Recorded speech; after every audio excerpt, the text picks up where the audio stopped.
Well, good evening, good people. Mark Holmes here, and as always, I appreciate each and every one of you guys, and thank everybody for all of the kind words, the thoughts, the prayers, and everything. Today was a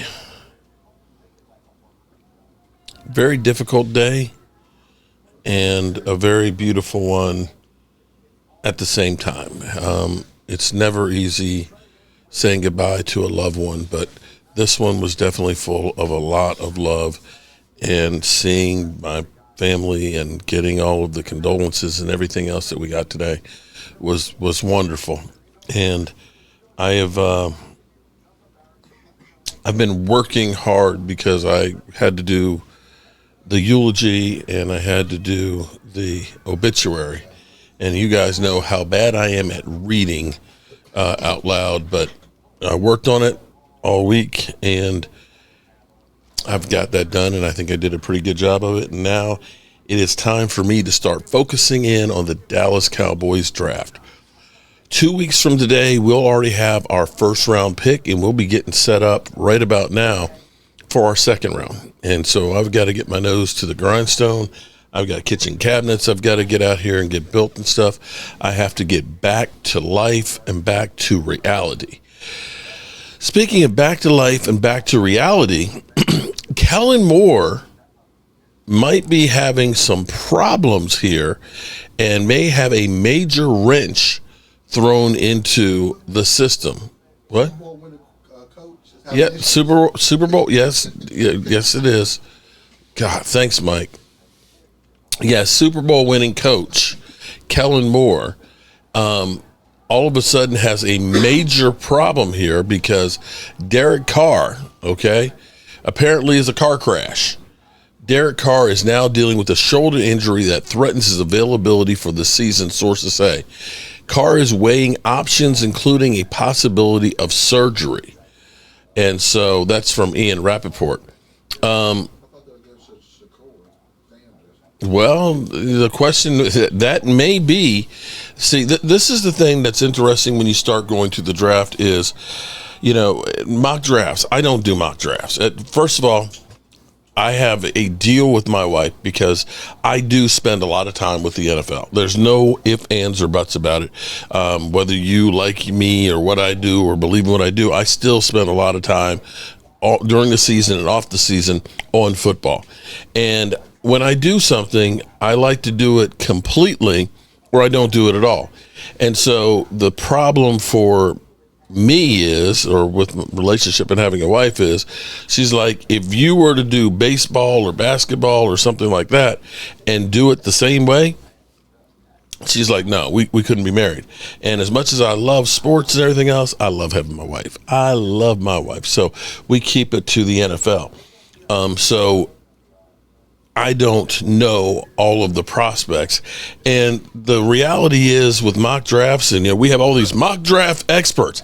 How can you be an expert at something that you never get right? What's that?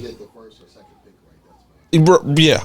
And sometimes they don't even get that right. We're doing our 7-round mock. Dude, there are too many variables to get it picked. I guarantee you that there's nobody out there that gets more than 30% right of the first round.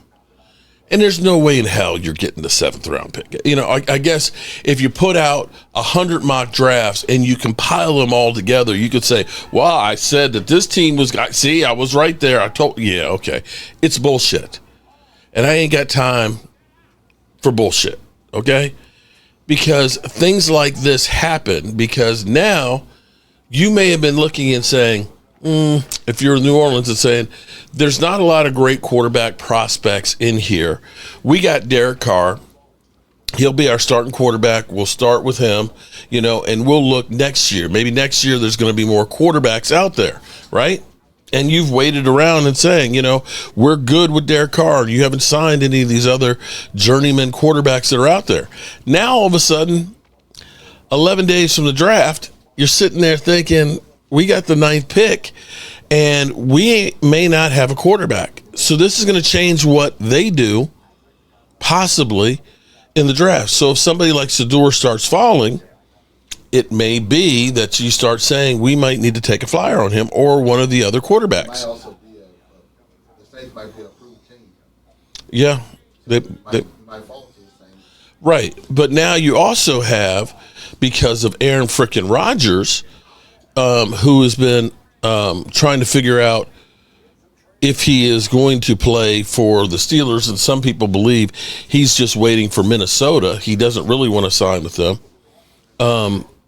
but is waiting and hoping that Minnesota will come back around because that's where he wants to be. And if you're Pittsburgh right now, you're sitting here saying, our biggest problem has been quarterback since Big Ben, and you just had Shedeur in there. So now you might be sitting here thinking, well, I'm the Steelers, I'm sitting at 21. It might be that New Orleans at 9 might be looking at Shedeur if he's falling. So now, I'm the possibility of trading with the Cowboys if he was going to start falling. You didn't think that Shedeur was a possibility for the Saints, but now, if he does start falling, the Saints might be there looking at it if Derek Carr is now possibly out for the year with a shoulder injury. And what's funny here to me is also too is how everybody is always like, just trade Dak, get rid of Dak. Dak sucks, man. We can't depend on him. And it's kind of like, do you know how many teams out there do not have a quarterback or are not happy with the quarterback that they have? And when you start looking at the draft, it's not like there's 10 quarterbacks that you can get in the draft that are going to start and come out and be great for you. It doesn't work that way. The fact that Joe Flacco is still a hot commodity after all the years that he has been in and out goes to show you how difficult it is to get a quarterback. So it'll be interesting to see how this shapes up, but this definitely shapes up, and it may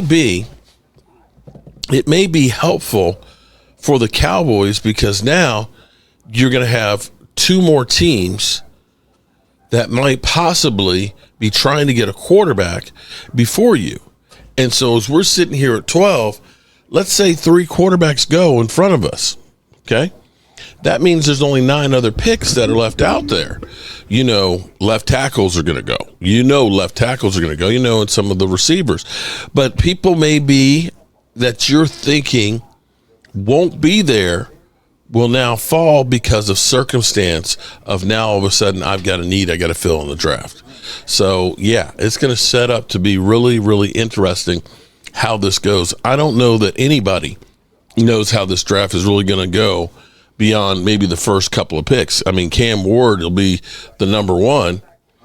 And then does anybody know what Cleveland's going to do? Because I've heard people say Cleveland might try and get Shedeur in the second round, which I don't think is going to fall that far. I don't know. I think it's an approved team. They're an approved team for him to go to. Who? Cleveland. Well, Cleveland may end up getting Shedeur's not Hunt, Travis. What is his name? Damn. Brother. Oh, man, it's not his brother. Man, he's got the crazy girlfriend. Yeah, that's Hunt. Travis Hunt? Is that it? Yeah, that's Hunt. Travis Hunt? Yes, Travis Hunt. Travis Hunter. That's it. Hunter, not Hunt. Hunt sounds okay, all right. So, yeah, Travis Hunter. Hunter. He'll probably be number 2. Now, then you have number 3 with the Giants, and the Giants. Well, the Giants already. They ended up picking up, of course, Russell Wilson. So do they go ahead and get Shedeur? That's at 3. I know it have 4 quarterbacks on the roster. I'm just saying. They still have Homeboy on there too. Yeah, I mean, maybe they're trying. I mean, yeah, they've got Jameis Winston, shameless, and then they have that 30 for 30. They have the other guy too. I forget his name. The white guy. I forget his name. DeVito's still on their roster too. Oh well. He's a camp body. So you see my point here now is how the draft starts shaping up. So I will start trying to dig into it a little bit and give you at least my opinion on it. I know y'all don't really care, so it's okay. All righty, good people. As always, I appreciate you. Peace out.